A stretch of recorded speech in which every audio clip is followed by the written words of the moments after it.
Not everybody wants to, and that's okay. This isn't for everybody. And, that's an important takeaway is that a couple of things there, like when you left that job. So number one, there is no job security, zero.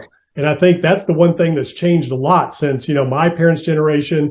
You started in 2010. I started, my entrepreneurial journey in 1997. The world has changed. It used to be you go to school, get good grades, get a job, and your company will take care of you the rest of your life.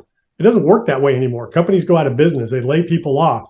You're expendable, especially with technology and innovation. The only security you have is in yourself and how you develop yourself. We're in a skills-based economy. That's what gets the most money is skills. And then even above skills, that's one level. Next above that is ideas. Ideas are the most valuable asset in this economy right now. And, those are ideas like how do you solve a problem, like coming up with an iPhone, putting a movie, having an idea for a movie or a song or whatever. That's where the wealth and the greatness is created. But back to one of the employees that I made a mistake with, one was trying to promote somebody who didn't really want it, and he failed. The other was trying to help somebody better themselves when they didn't really want it. I had an office manager bookkeeper who was 2 classes or semesters away from an accounting degree. She was my bookkeeper. And I said, hey, I'll pay for your schooling so you can get your degree. Instead of going home every day and watching soap operas for lunch, you can stay here in the office and I'll pay for it and knock it out. An hour a day, you'll be done in it was a year. You'll have 2 years done by going every single day, all year round for an hour a day, online school.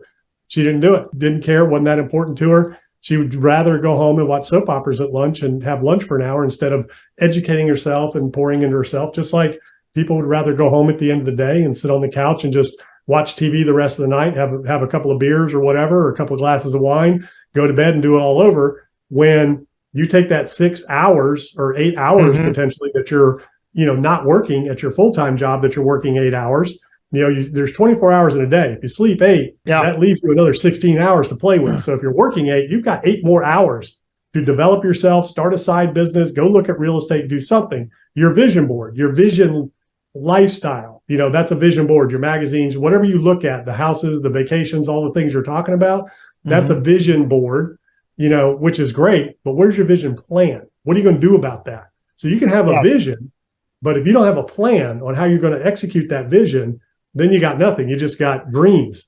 A dream is only a dream until you write that sucker down and put it into a plan. Then you got something. It's really interesting, but it's okay. Not everybody wants that. Not everybody wants to go for it. Not everybody wants to, take that risk.